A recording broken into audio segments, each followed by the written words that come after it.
All right, let's dive right into this explainer.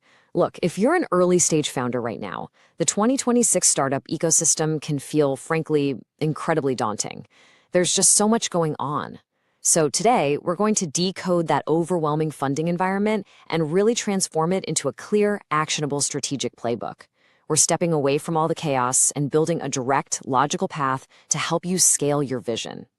To do that, here is our roadmap. We'll start by tackling the wall of noise, then define the actual startup tools at your disposal.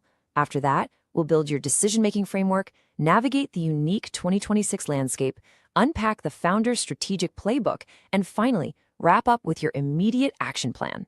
So let's kick things off with Section 1, the wall of noise. Before we even think about building a strategy, we need to validate exactly how you're probably feeling right now trying to get your company off the ground. It's just a wall of noise. I mean, when you're constantly hearing about accelerators, incubators, government grants, angel networks, and venture studios, it usually leaves founders feeling completely blasted. It's honestly the default feeling in the startup world today. So if you feel like you're just staring at endless disconnected options without a map, you are definitely not alone. But, we can't just stay stuck in that confusion. Our whole goal in this explainer is to cut straight through that noise and replace it with a focused, highly effective strategy. Success today means knowing exactly how to pick the right resource for the specific stage your company is at, and more importantly, understanding how to actually leverage it for tangible growth. Moving right along to Section 2, defining the startup tools. Okay, before you choose a path, you absolutely must understand what the vehicles actually are. Let's look at the classic difference between an accelerator and an incubator. Think of an accelerator as a fast-paced boot camp. It's usually 3 or 4 months designed purely for speed and scaling an idea that already exists, usually ending in a big pitch day. On the flip side, an incubator is a much slower, more open-ended environment. It's really focused on hatching an idea from scratch. They serve entirely different stages of your startup's lifecycle. The crucial thing here is understanding the distinct trade-offs of each tool. Accelerators give you seed capital and a great network, but they're going to demand around 3 to 8% of your equity. Incubators might just charge you fees without taking a slice of your company. Venture studios, they'll actually embed their own engineers and marketers right into your team, but in exchange, they're taking a much larger equity stake.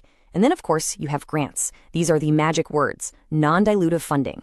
You get the capital to support your R&D, and you keep 100% of your ownership. Knowing exactly what you're sacrificing for growth is the absolute foundation of your strategy. But hey, never underestimate the human element in all of this. Did you know mentored founders actually achieve 3 times better outcomes? It's wild. Investor networks and accelerators provide what we call smart capital.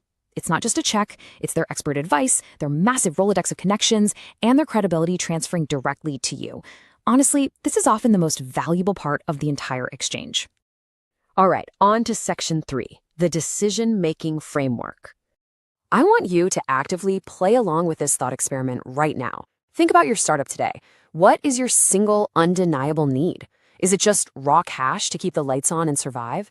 Is it expert guidance because you're totally stuck on product development? Or is it the network you need to reach those crucial first major customers? You really have to identify that one critical bottleneck, because your answer dictates your path entirely. This is the priority matrix. Every single day, you are weighing capital, network, and mentorship against your willingness to part with your equity. If expert guidance is your absolute top priority, then trading a little equity for a top-tier accelerator makes total sense. But if you fiercely need to protect your equity and simply need cash to fund some heavy research, well, you should be hunting exclusively for non-dilutive government grants. Your number one need dictates the tool. And remember, actually, scratch that. It's crucial to remember. This answer might completely change in 6 months. That brings us to Section 4, navigating the 2026 landscape. 60%. Let that sink in. A staggering 60% of Y Combinator companies this year are expected to be AI-focused. This single statistic is a massive flashing sign showing exactly where the gravity of the market is pulling right now. We are seeing these major, specialized accelerators popping up exclusively to fund and support AI companies. So what does this mean for you? Well, because the generalist programs are leaning so heavily into AI, you must be incredibly targeted. If you're an AI founder, you're looking at places like Excel and Google Atoms. But if you aren't building the next big AI model, you need vertical-specific programs. If you're in health, look at Halcyon. If you're specifically in mental health, look at SeedSpot. You have to find those niche programs that are explicitly searching for your exact type of solution. Okay, let's level up with Section 5, the Founder's Strategic Playbook. This is where it gets really fun. It's fascinating how we can elevate those foundational choices into pro-level advanced tactics. You can dramatically extend your runway using what we call the stacking strategy. Basically, you don't just pick one route. You pair an equity-based accelerator, which gets you the network and that vital seed money, with massive, non-dilutive resources.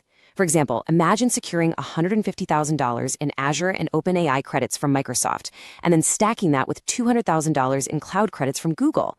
You're literally stacking these resources to artificially inflate your runway without giving up a single extra percentage of your company.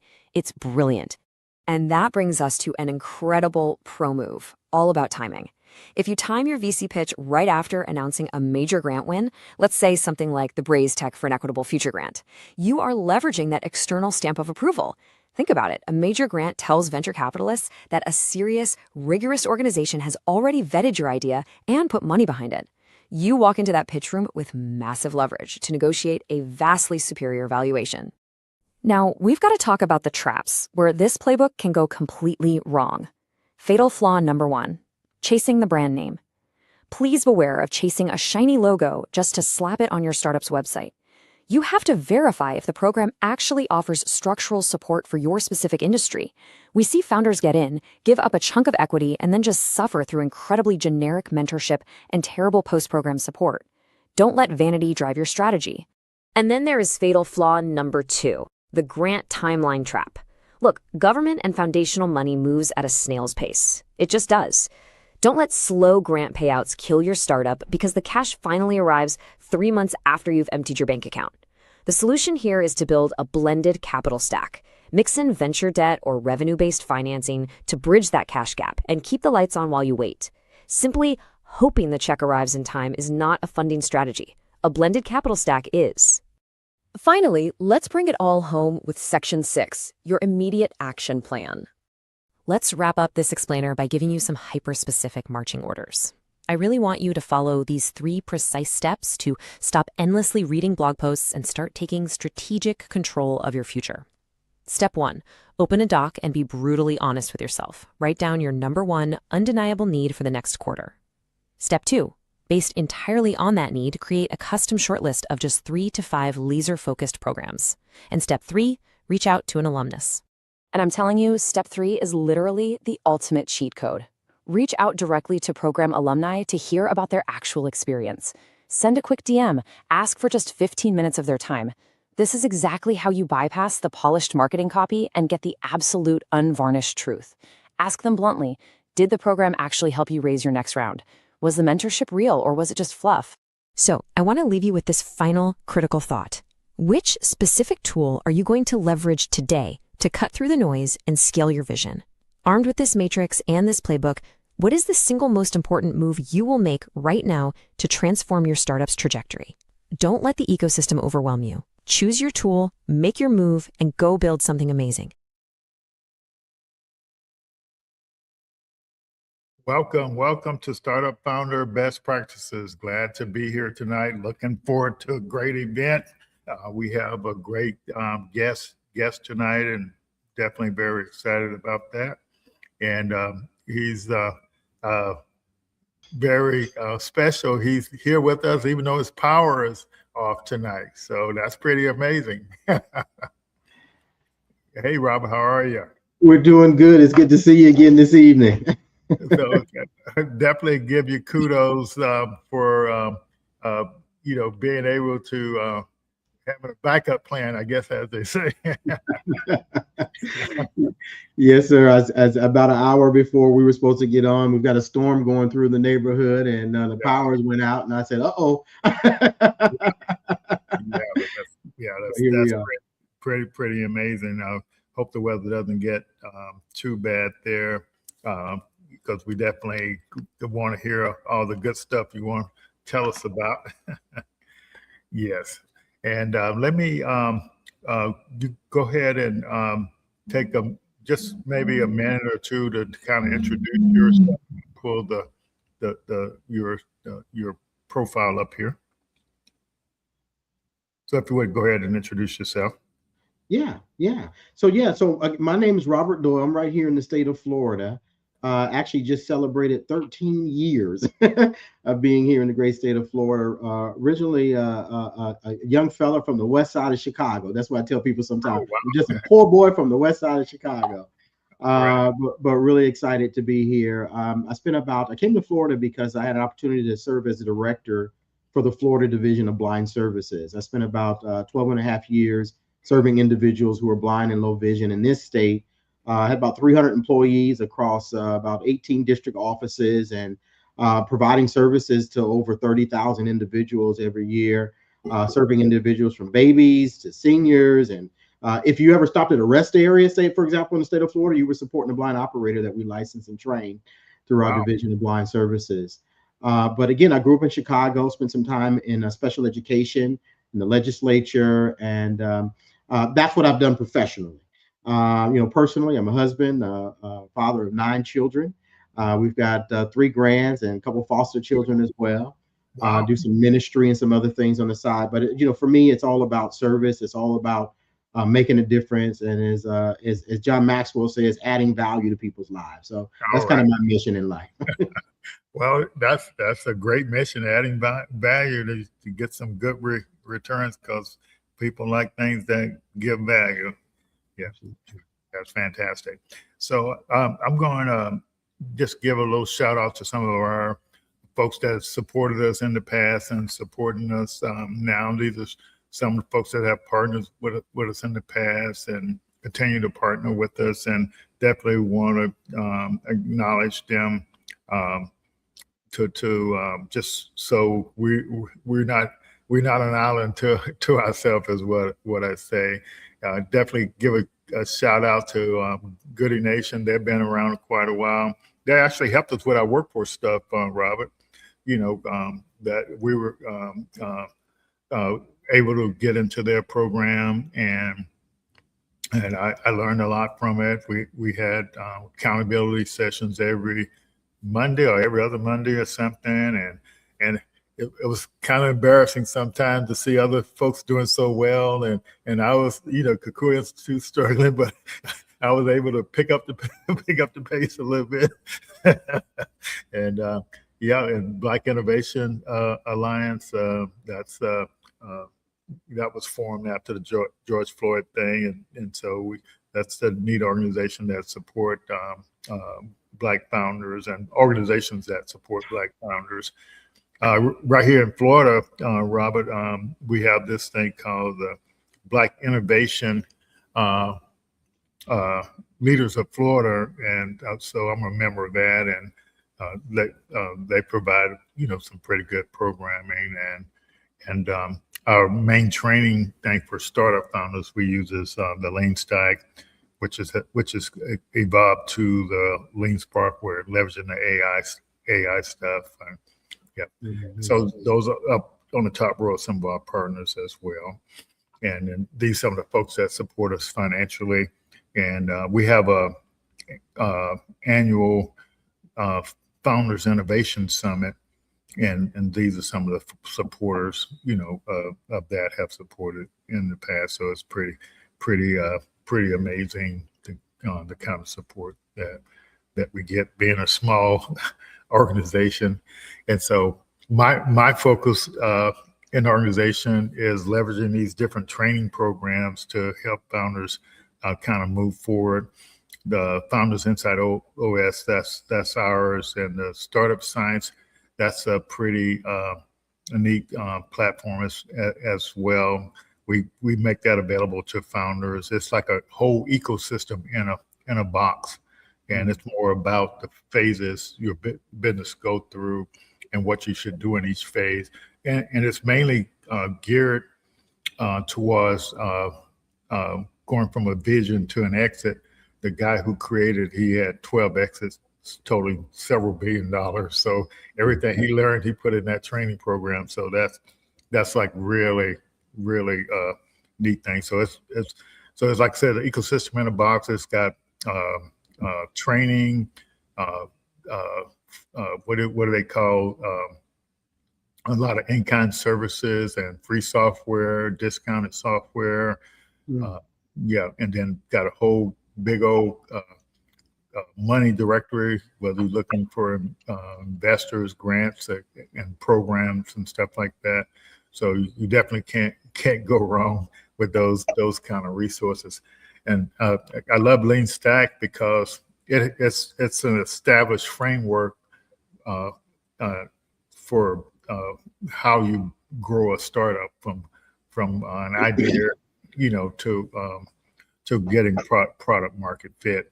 But it's the structured approach that we follow. It's based on the book Running Lean and Scaling Lean. But I like it because it reminds me when I worked for the government, doing research for the Department of Defense, working for the Air Force, and so we did a lot of multi-million-dollar technology development programs, and all the stuff we did had never been done before. It's just like building a new startup, some new technology, and so we just followed the process. We didn't know if we could make it happen or not. So, but we did have a methodology, a process we followed, and in the startup world, the Lean Stack has the process that you can actually follow. So you know where you are in the process, and that's the neat thing there. Yeah, and so we started this event on Thursday night, back August 13, 2020, and so next month we'll be having our 6th-year anniversary, and we missed one event in 2020. We haven't missed another one since. So we got we got over 260 consecutive events. Wow.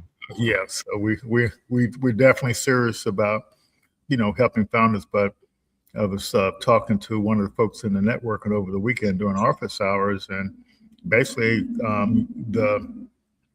the Lean Canvas is kind of like the language of the ecosystem. So when you want to get into these programs, pitch competitions or programs that give you money, you have to, when you fill out the application, you have to talk about your business and basically what's in that Lean Canvas. And if you don't do that, they'll just say you're not ready. Mm-hmm. Yeah, and so that's what it really boils down to. So that's what our training programs are about, getting people so you know how to communicate, to take advantage of all these programs that are out there. And so I guess you're gonna tell us about another program that founders and business owners can leverage tonight. So we definitely excited about that. So what I wanted to do next is just maybe just go through a little your story, so people understand you didn't just happen to be in this position you're in. And so what's your journey been like, from like high school, college, or whatever? What did you ever see yourself in a role like you're in today? No, not at all. I'm glad to share.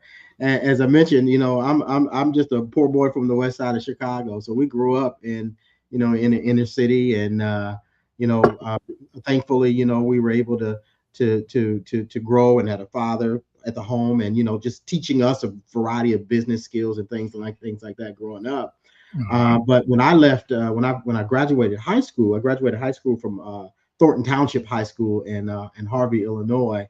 I originally didn't go right to college. It wasn't something that I had immediately on my pipeline. But eventually, as a young man out there in the streets, I became a young father at about age 20, and then quickly found myself actually as a single father. I had a young girl, one young daughter, and through circumstances and things like that, ended up going to court and getting custody of my daughter. And one of the things that did for me is that really motivated me that I needed to do something for this young lady. I needed to do something in my life. And so I met some people that were working at a community college, And she was like, Robert, you need to go back to school. And so she began to talk to me about going back to school. And so eventually I did. And I found myself, I think I was about 20, maybe 22 years old when I went back to school, because I knew I needed to do something, maybe 21. I needed to do something. I quickly went through, got involved, in student government, student campus senate, and all of those different things. And, just really got focused in a lot of those things in the community. And quickly, found myself, student body president and student trustee, and, some leadership opportunities and things opened up to me shortly after I met my wife. And here's the thing that kind of got me in the disability world, because, the work that we're doing now. I met my wife in Houston, Texas, and she came back to Illinois with me. And she was working for the Office of Disability Studies. And so she would read books and things like that for students into the cassette. And so I would help her do that. And then I was also on the student government as the president. And so I was able to leverage the resources of being student body president and work with the disability office. And over years, that ended up coming back to be opportunity for me. I ended up moving to Philadelphia some years later with a guy named Paul Vallis, who ran the Chicago schools.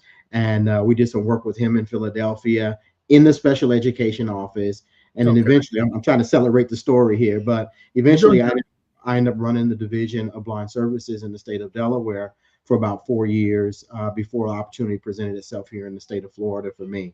So again, it wasn't a path that I had envisioned, a path that I planned, but a path that the Lord made available to me over the years. And like I said, I really would have been doing this job till I was 65, 67 years old.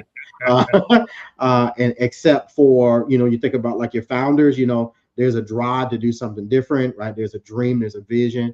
And I felt the Lord was calling me in a different direction. And so this program here that I'm working with now gave me an opportunity to be able to venture in some other things and help people in some new ways. Yeah. So I downloaded your LinkedIn profile and uploaded it to ChatGPT and had it analyze it. And so I want to see if I can show you the results of the video that came out of that. I analyzed it, and I want to see what you think. So far, I'm gonna take notes. Yeah, let's see how much evidence of your journey was in your LinkedIn profile.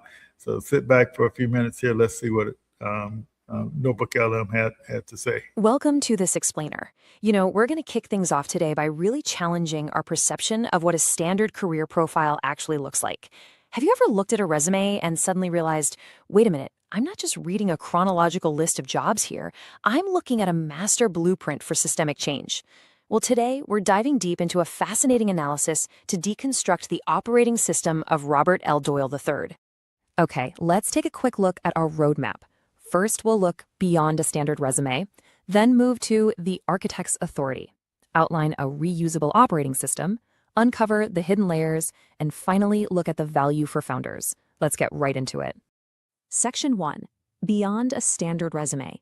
Philosophy of impact. So to truly grasp the impact of a career like this, we really have to look past the everyday job titles, right? We're looking for that core philosophy driving this professional. And we can find it in Robert Doyle's own words. When you remove barriers and create pathways, people achieve remarkable things. Now, this isn't just, some inspiring quote to slap on a wall. This is absolutely the anchor for his entire career trajectory across 4 different states. Literally, every initiative, policy change, and budget expansion stems directly from this exact belief. The analysis defines him not just as your traditional workforce professional, but as a barrier to pathway architect. Think about that for a second. He's a leader who actively engineers systemic solutions. He takes these incredibly complex inputs, like public policy, specialized funding, and employer partnerships, and he converts them into highly measurable, competitive employment outcomes for individuals with disabilities. He doesn't just manage the system, he literally architects the pathways right through it. Moving right along, Section 2, the Architect's Authority, Hard Data and Outcomes. Now, looking at his 12-plus years directing Florida's Division of Blind Services, the hard data absolutely proves his methods work. Just look at this number, a massive 30% increase in competitive integrated employment outcomes. And this wasn't just a slight bump in the metrics either. This increase drove a historic peak of 942 job placements in a single year back in 2022. That means nearly 1,000 individuals successfully navigated the pathway he helped architect directly into competitive integrated workforce roles. That is huge. But hey, to scale that kind of impact, you obviously need serious resources, right? Well, under his leadership, the agency's budget peaked at $82.5 million. That is over 40% growth. And he achieved this massive financial expansion not by accident, but through highly strategic legislative partnerships and performance-driven advocacy. It turns out when you can actually prove your programs work, you can secure the funding to grow them even further. So let's see how this builds into his current work. He's now bringing this exact same authority to Florida Atlantic University, driving the workforce strategy for AccessTECH.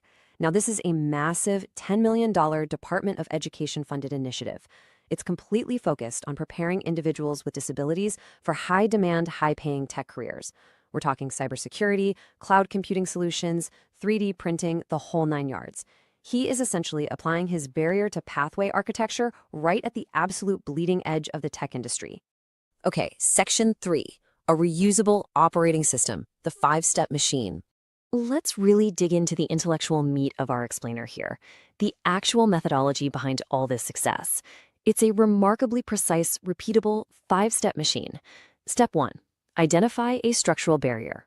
This means recognizing that people aren't failing because of a lack of ability, they're getting blocked by inaccessible systems. Step 2, mobilize resources.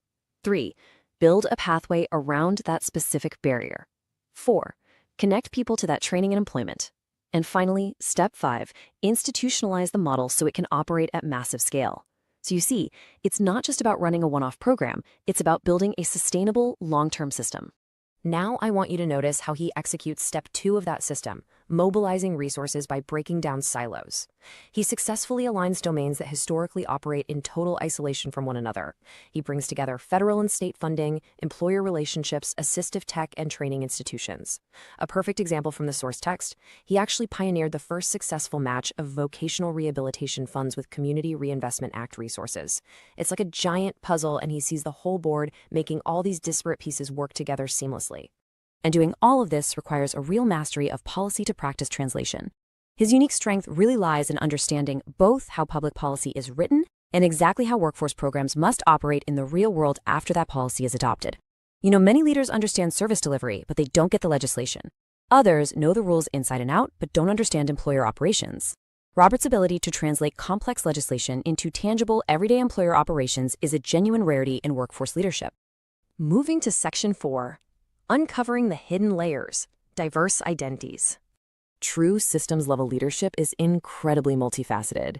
Yes, his visible identity is a workforce leader who led state blind services. But if we look deeper, we see so much more. He's a policy strategist who negotiated administrative rules in Illinois. He's an entrepreneur who's successfully run a coaching and consulting business for over 20 years. He's a communicator, specifically a certified John Maxwell speaker and a senior pastor. And he's a coalition builder who secured groundbreaking bipartisan workers' comp legislation. All of these diverse identities perfectly equip him to act as the ultimate translator. He can communicate effectively across the pulpit, the legislature, the nonprofit sector, and the corporate boardroom. And finally, Section 5, Value for Founders, Applying the Blueprint. So what does this all mean for you as a founder or as an ecosystem builder affiliated with organizations like the Kukua Institute? Let's contrast these two paradigms sharply.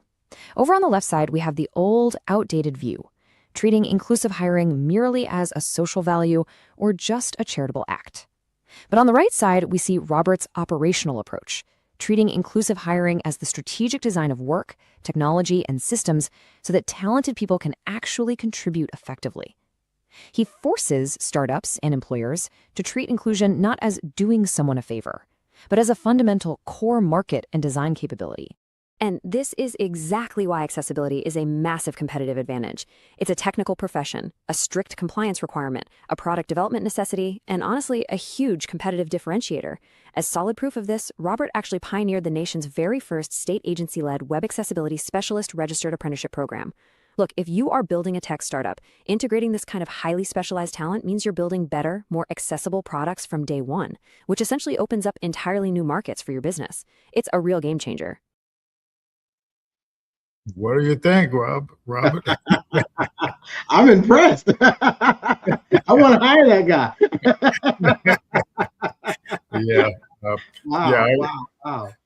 Yeah, that was a combination of your resume and my prompt that I used to analyze anything from articles to transcript from conversations, websites. It literally reverse engineers everything and find the structure, the patterns, and everything. So did you recognize the patterns in there? Oh, absolutely, absolutely. Now, I don't know that, I don't know that if I was writing those things out myself that I would have written out, but I certainly could recognize the patterns and Yeah. see the step from step to step. Yeah. But I love it. It was really good. Yeah. So like I use that same kind of prompt to figure me out too, and so one of the patterns that I found about me that from before elementary school to now is that I reverse engineer everything, and so I never thought about it that way. So like I used to tell these stories like my mother would let me go to certain neighbors' house because they were bad people. And so I reverse engineered that. So she said, if I wanted to be successful, I need to hang around successful people. You see what I'm saying? And just, just reverse engineer it. And so what I analyzing my prompting habits and the way I think, it literally explained to me, I got that from when I was before elementary school, when my mother was doing days work. I think we talked about this, doing days work, and she brought home these toys, but they were broken because the kids had threw them away and so she would bring them home instead of dumping them in the trash, and so my younger brother and I, we would fix them, but you literally had to reverse engineer it in order to fix it. Right. But isn't that amazing, that pattern? I didn't even know it was a pattern until like a few months ago. Wow. Yeah.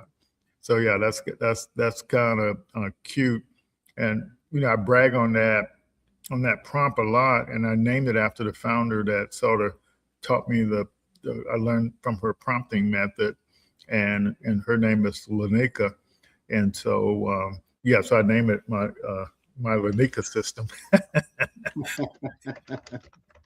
Yeah. All righty. Let's get to this AccessTECH and find out all about it.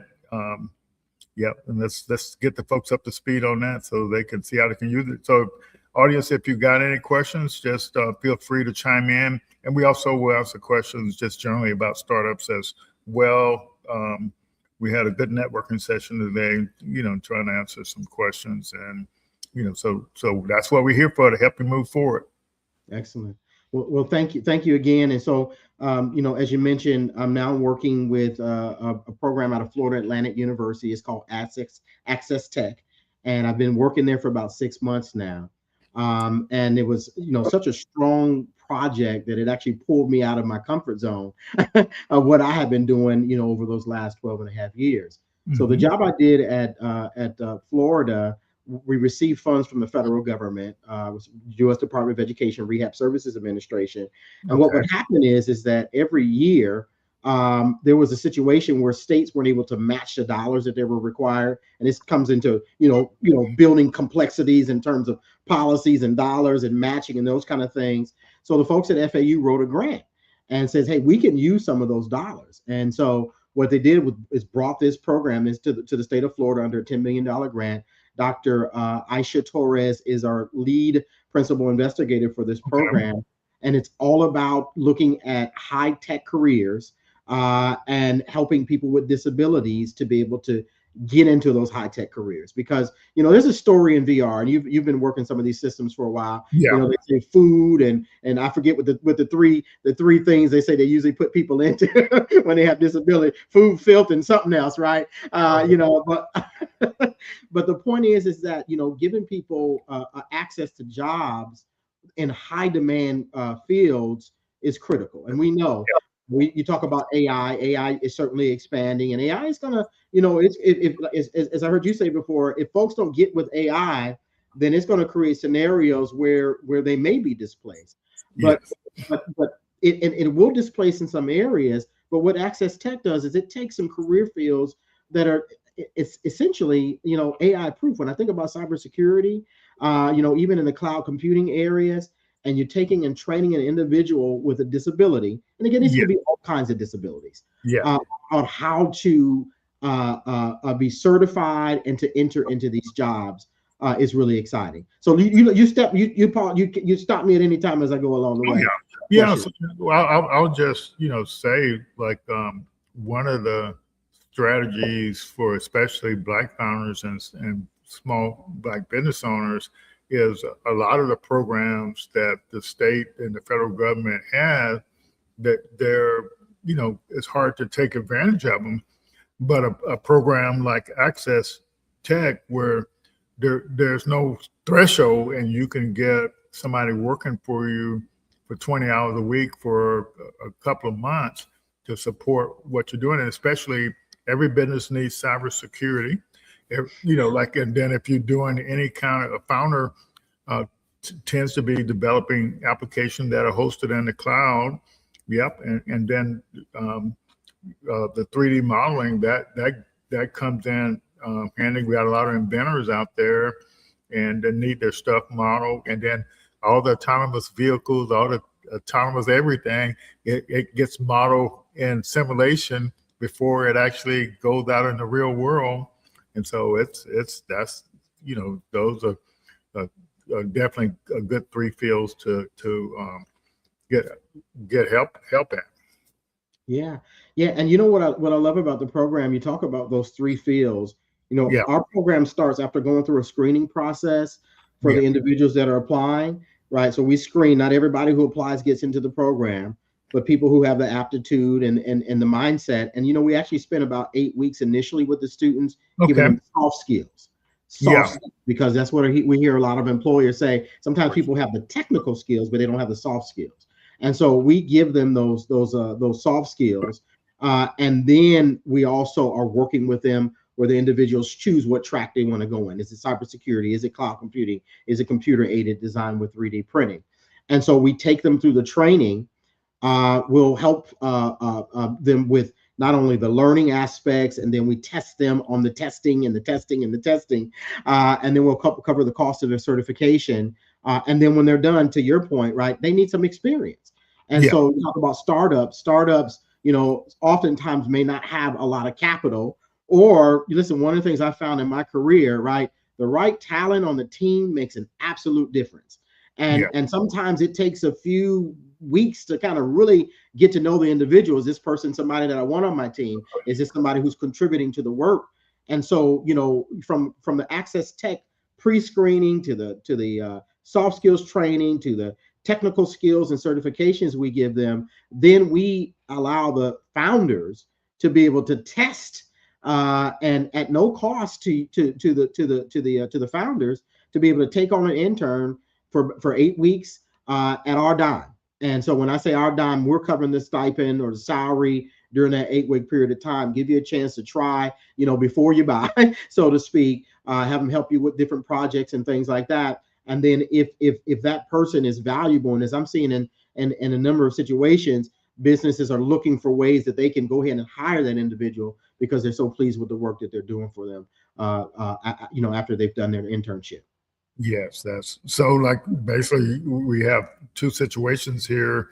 We may have some people out there that may want to get the training, and then we may have some founders and small business owners that may need to, have somebody come on board for a couple of months to help flush out something flush out something for them. I know here at the Kukui Institute, we leverage, not a lot of the workforce programs from, I think we started off with AmeriCorps Visitors, and then, we did independent contractor type stuff. We work with Voc Rehab. We work with Career Source. I mean, you name it. We leverage these different workforce programs to create curriculum, for our young folks, and on and on. Like, so I have like leveraging this workforce program with the Career Source in the county, at Escambia County. And so we got, I guess, and Voc Rehab as well. So we would, including all those things, we have like over 20 people here that are working from 20 to 30 hours a week, supporting the building infrastructure we need here at the Kukui Institute. So it's definitely a way to move forward, with your business and grow your business. Absolutely. And so, for the participant, right, they're gaining skills, getting experience. And for your business, you're able to, like you say, take a project and start moving it forward. You're able to, I'm thinking about the way you're using them at the Kukui Institute, right? You're benefiting because they're helping you, but you're benefiting the community. And so it really does become, a win-win-win scenario for the individuals, for the organizations, for the communities, for the families that these individuals are from as well.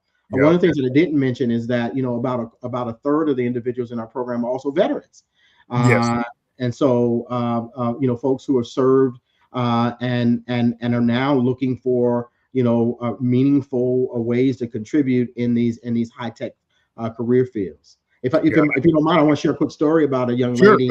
I had a young lady, veteran, and she came to our program. And just at the very beginning of the program, I was chatting with her, and she told me she had a degree in cybersecurity. And but she said, I haven't been able to get a job. And so I'm looking at her, at all the training, I'm looking, one, at her experience serving our nation. Number two, I'm looking at the fact that she's got a cybersecurity degree. She's got all of these other certifications, and she's having trouble getting into a career path. And so what I said, even though you're still going through your training, you haven't got our certification yet. I want to help you find an internship. And so I got permission from our program's leadership, and we began to share her credentials with a number of different employers. And it didn't take us long where she couldn't get experience before. She's in an internship now. She'll be wrapping that up in another month or so. And then this particular organization that she's working with is not in a position to hire her this time. But now this trained veteran who's actually finishing up her bachelor's degree this month as well is going to be in a place or position where we're going to find her a job. And I spoke with her a little bit earlier today, and I said, our goal is to help you locate something before your internship is over, so that she can look at, you talk about removing barriers and pathways, right? Looking at somebody who couldn't get into a doorway, who's now having very much success where she is, and she's got a commitment of our support to help her locate a job by the time her internship is over. That's a pretty neat story. So Christian is they're running a Department of Labor apprenticeship program for AI solution specialists. That sounds pretty spot on, huh? It does. And so he's got a lot of things going on there, and so he's asking a question here at the end: for founders who already have structured training infrastructure in place, what is the fastest path becoming a qualified host employer for AccessTECH placement? So it sounds like he's ready to take on.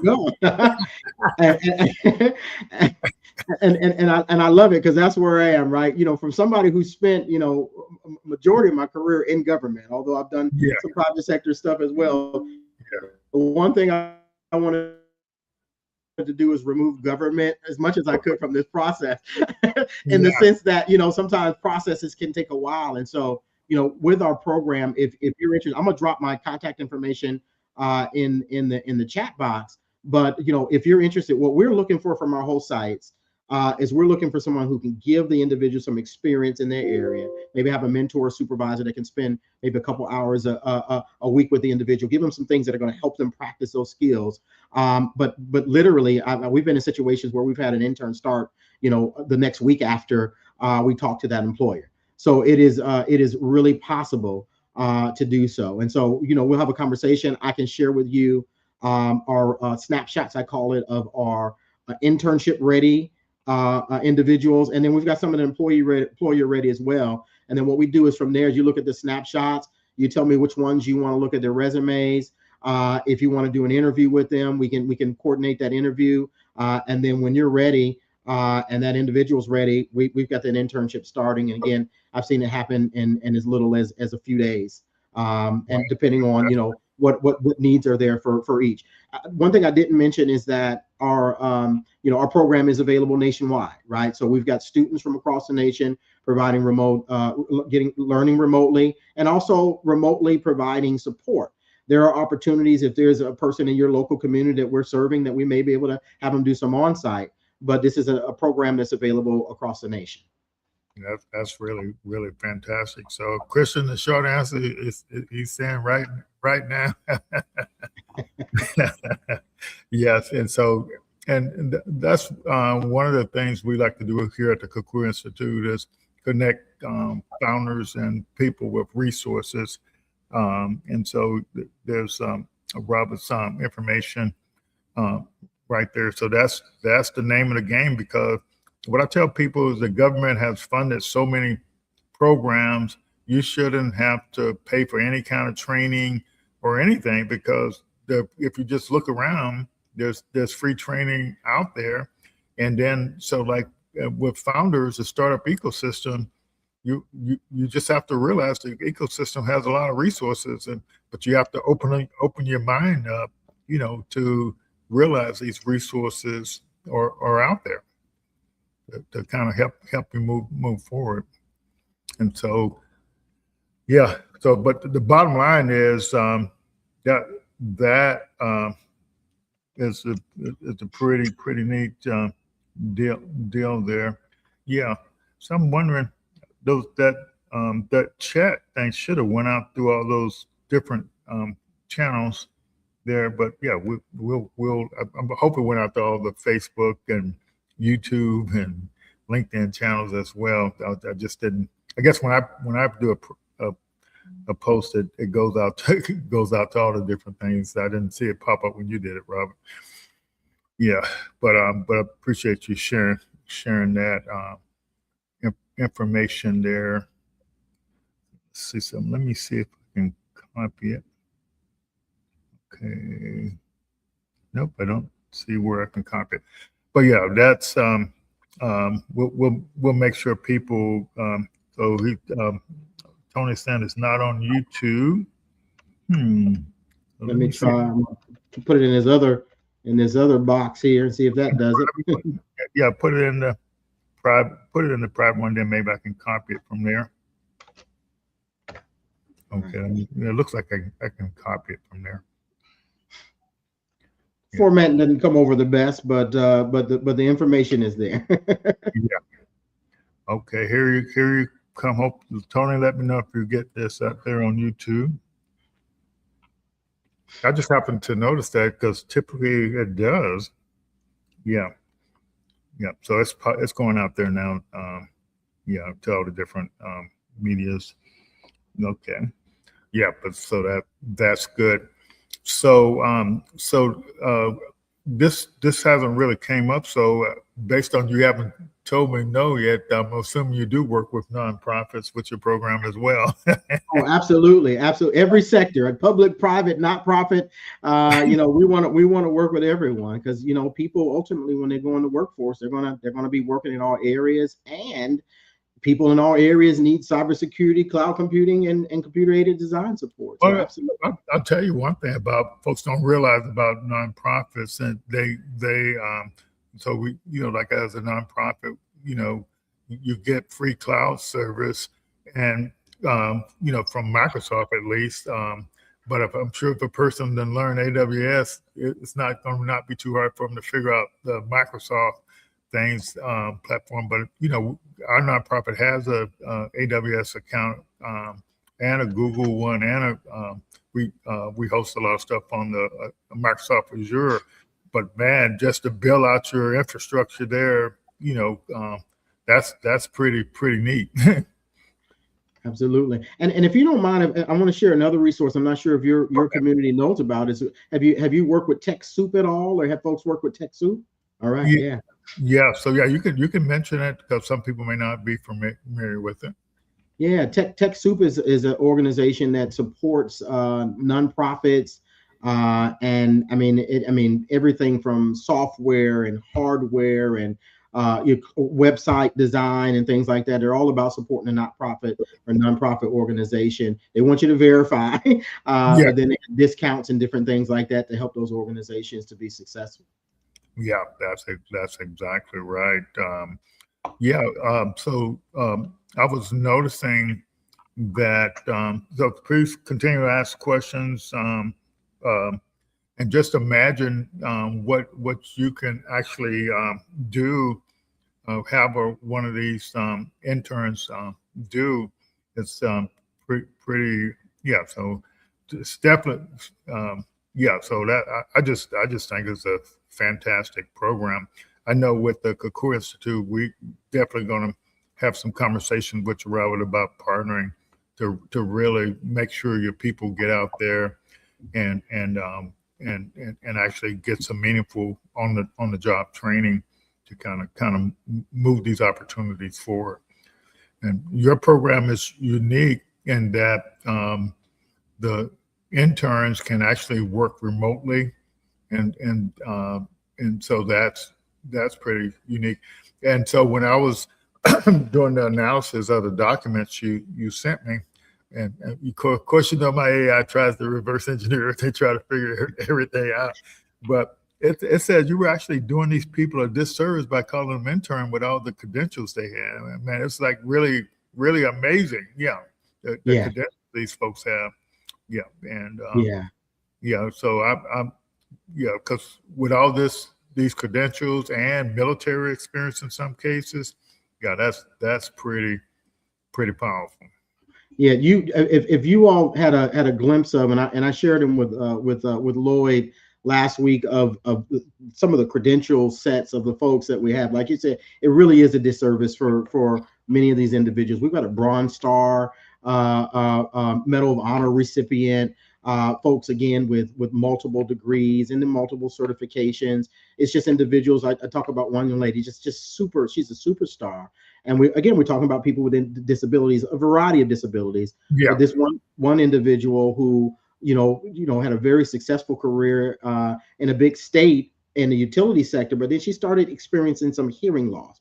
Not totally deaf, but some hearing loss, and so it made it more difficult for her to be in the big city settings. And so she's converted her skill set to back office, cybersecurity, and those kind of things. But remarkable young lady.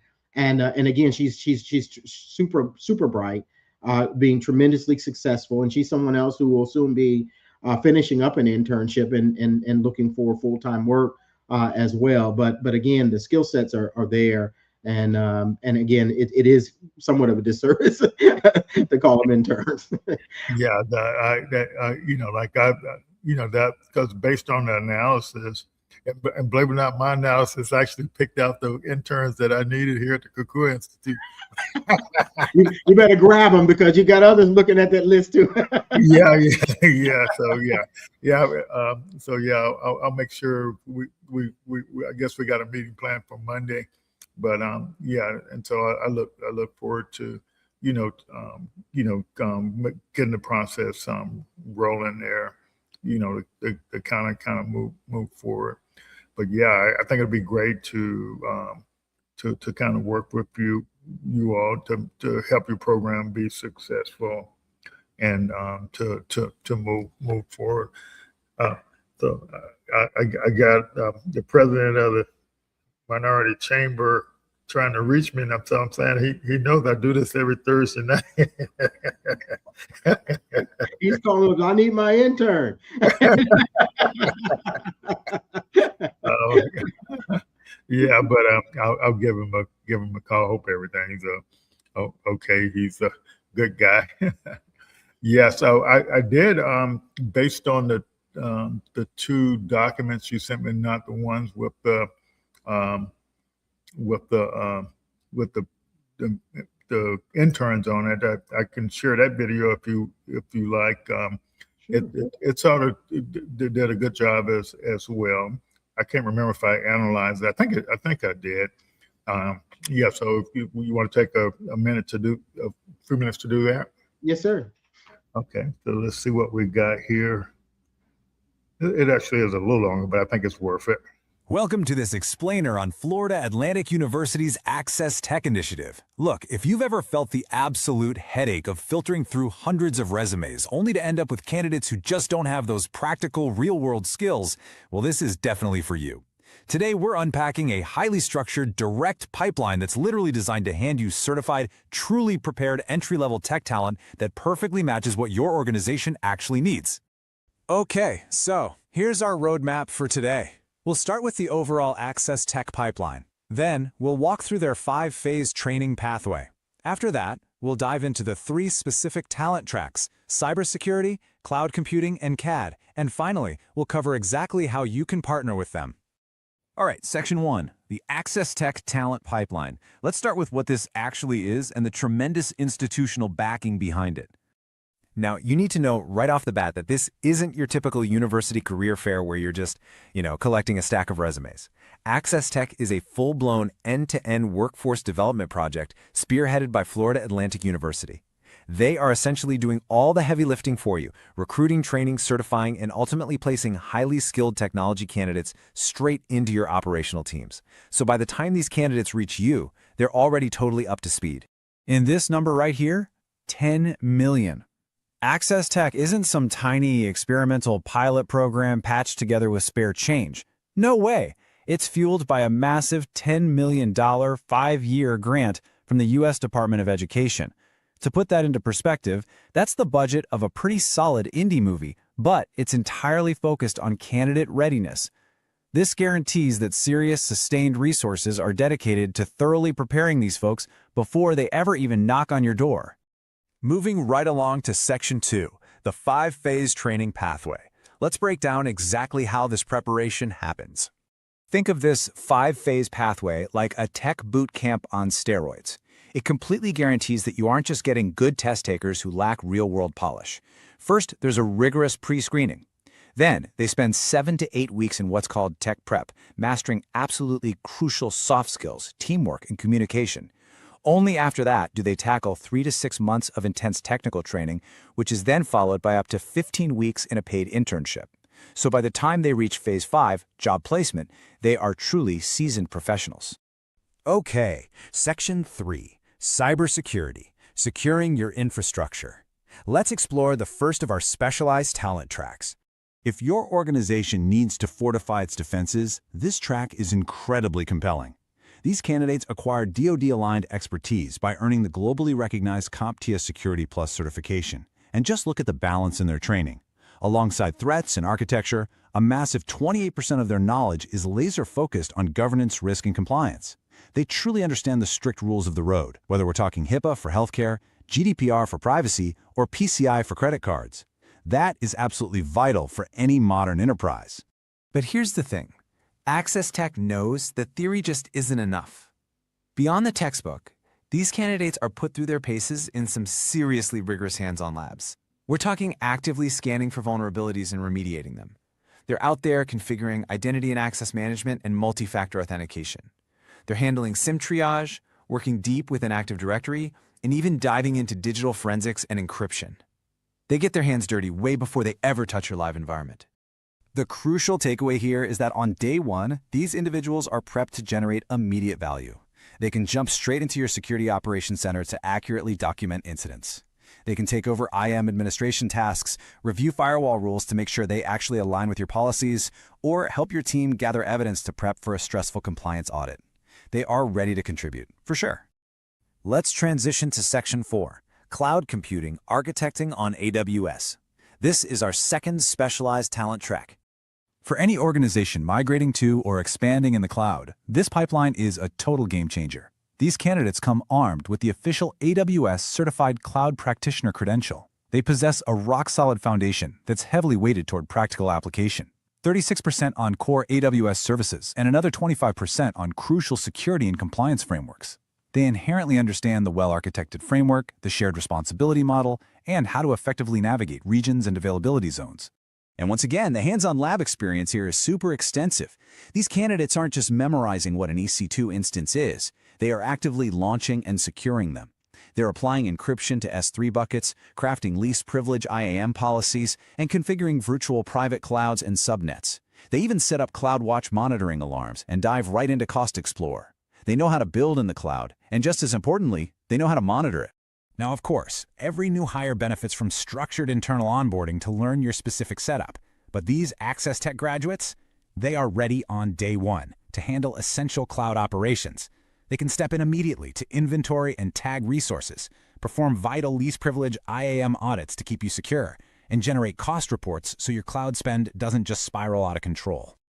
Moving on to Section 5, CAD, Designing the Future. This is our third and final talent track. If you're in manufacturing, engineering, or product design, you're going to love this. These candidates hold the highly rigorous Certified SolidWorks Associate credential. It proves a totally balanced and comprehensive skill set. 30% of their expertise is dedicated to core 3D part modeling.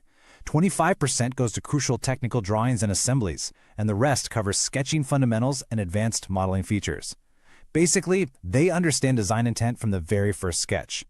And the hands-on application? It goes way beyond basic shapes. They are literally assembling functional mechanisms. Think car linkages or bank vaults right there in the software.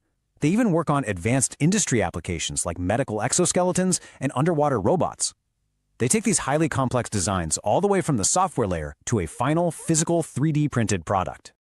What this means for you is that they can step into your engineering or design department immediately to create precise 3D parts directly from your specs. They can run interference detection on complex assemblies to catch errors well before prototyping. And they can produce comprehensive, accurate engineering documentation, including bills of materials. They truly get designed for manufacturability. All right, finally, Section 6, Partnering with AccessTECH. We've seen the quality of these candidates, so how do you actually tap into this pool? It's a completely fair question. $10 million of training is amazing, but what exactly is the program asking from employer partners like you to turn on the tap to this pipeline? Well, the ask is incredibly straightforward, and it's designed to integrate smoothly right into your existing operations. We're simply asking you to provide work-based learning pathways. This could be hosting paid internships, on-the-job training, or apprenticeships. You just pair the candidate with a mentor or supervisor, provide them with structured workplace tasks to practice their skills, and then ultimately consider them for direct, full-time tech hires as they wrap up their placements. And here is the absolute best part for your bottom line. Remember that $10 million grant? It actually covers the stipends and wages for all first-time AccessTECH interns. Just let that sink in for a second. Partnering with AccessTECH is a financially supported, incredibly low-risk way to trial exceptional talent right in your actual workplace environment. You really don't have to struggle to find qualified entry-level talent anymore. You can set up your organization's pipeline right now by reaching out to Robert L. Doyle III, the Senior Administrator for Workforce Strategy and Engagement.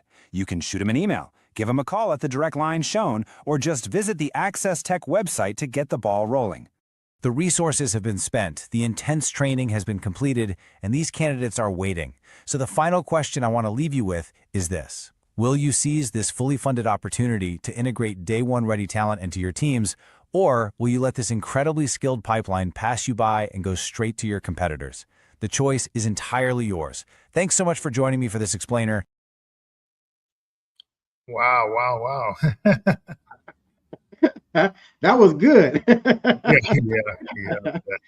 yeah, so that's why I say it's a pretty cool program. It's definitely amazing. I definitely want to commend you for reaching out to us here at the Kukui Institute so we can be a part of it. Yeah. And we appreciate the opportunity to share with all of your startup founders. Glad to talk to you more about internship or direct hire (OJT), where we can provide some funds to help offset salaries and in the beginning if you're doing a direct hire. But there's a lot of opportunities, a lot of options to work with, and we're glad to work with folks. Yeah, and I did have a question. I was doing a little research on the different websites, and is there any relationship to you all's program with the state vocational rehab program?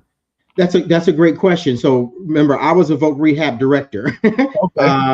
for 16 and a half years between the two states. When you talk about blind services, and I've got a lot of relationships with a lot of VR directors now, and so we partner with those VR directors. If there's a client that's in the state, if they're a VR client, we'll work together with the VR agency. Let's say there's an accommodation that's needed that the employer is not able to do, or sponsor, or there's things that the employer is not able to do. We'll partner with VR in order to do that. So we ask our participants, if they're working with VR already, to connect us with their counselor so we can work in partnership together for their success. Yeah, so that sounds pretty amazing itself. I had a software developer that finished up, I guess, last week, and he developed applications for us and deployed them to both Google Cloud and Azure. And I'm thinking, I didn't get a chance to work with him on deploying stuff to AWS, but that would probably be some nice experience for him to kind of go through you all's programming and get some help there, because he definitely knows how to program. What I see, what a lot of these people, especially developers, they want to make sure they understand how the program.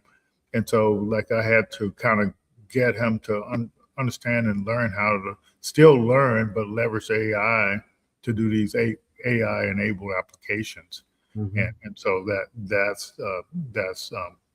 very critical right now.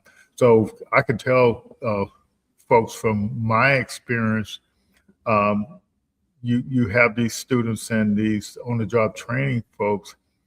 They don't understand the significance of AI and how, having an AI-enabled application.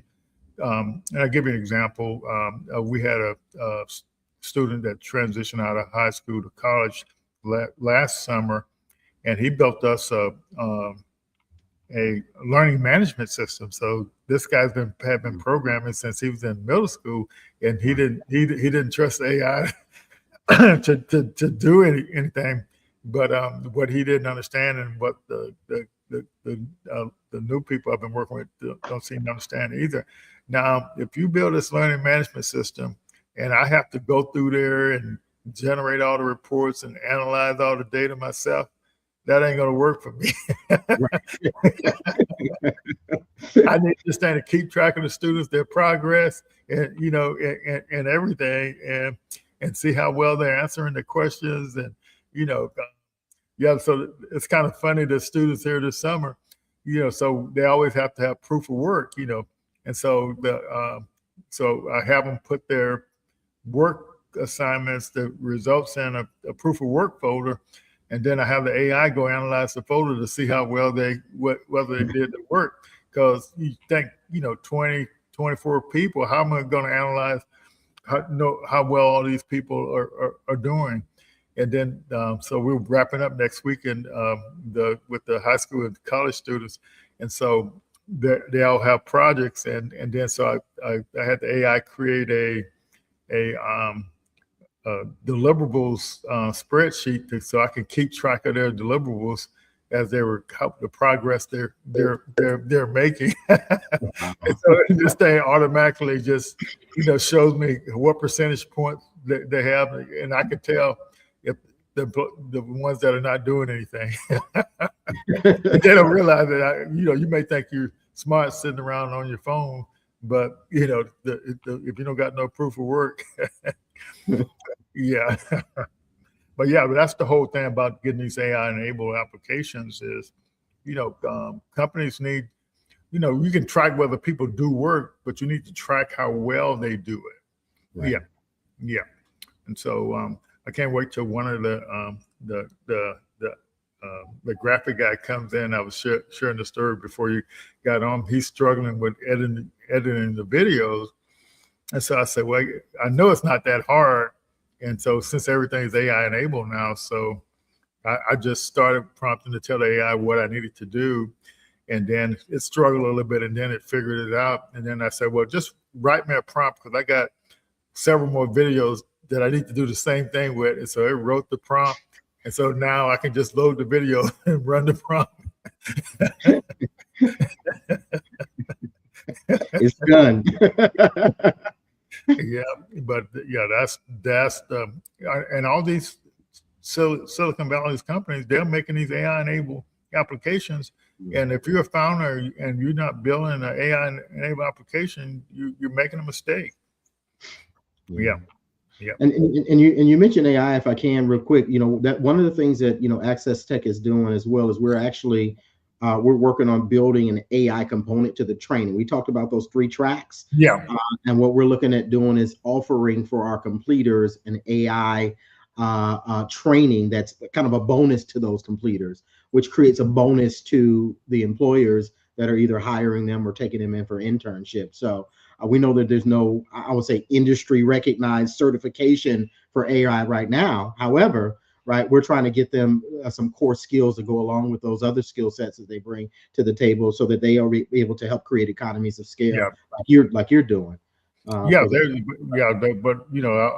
I'll make sure when you come by on Monday, I'll make sure I'll make you aware of the ones that I'm familiar with, the AI certification.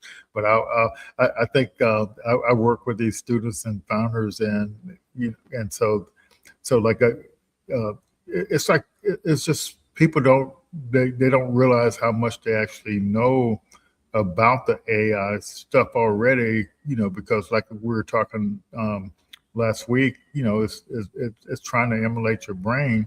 So if you understand a little bit how your brain works, you already know how AI works, because it's trying to do the same thing. And so it's like, yeah, you could go a long ways fast once you kind of, understand that. And yeah, and so, but yeah, definitely looking forward to partnering with you, Robert. Do you have any last minute comments you want to lead the founders and the audience? No, I just want to thank you again for having an opportunity to join in tonight. I'm looking at my face a little bit on here, and I'm looking at all the shine. Remember, my power went out, and so I kind of got a little makeshift, plug-in generator. I want to commend you, because the average person say, "Oh, my power out. I'm sorry, I can't do nothing." You were ready, so I guess I'm going to go out and buy me a power backup, because you set the example here. No excuse, even if the power goes out. And that, believe it or not, that was the reason why we missed that one event, was because the power was out, but it was out for 2 weeks for everybody. No. Well, I'm glad I didn't break your streak tonight. No, I thank you so much for letting us be here. If folks are ready to partner, to intern, to hire, shoot me an email. We can talk tomorrow. We'll talk tonight, and get things moving forward. Yeah, because you all can tell Robert is serious, and he's not half-stepping it at all, and he's going to make this thing happen, and I'm going to help him make it happen.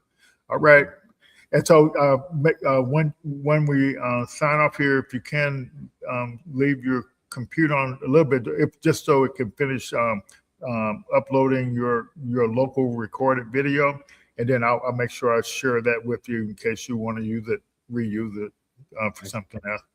Yeah. All right. We appreciate you. Next week, I'm going to have my daughter on. She's visiting from Freetown, in Africa. And so she was going to tell us a little bit about doing business over in Africa, how different it is, and and just to kind of give you an idea about that. And then the week after, we're going to have another AI governance thing on. We had a founder on last week. And by the way, I'll probably connect you with him because he also has a security operations center that he trains people to, you know, in cybersecurity and stuff like that. And I'm pretty sure he could actually use some interns as well to help him with the students and stuff like that. Excellent. Yeah. All right. Take care, man. We'll see you on Monday.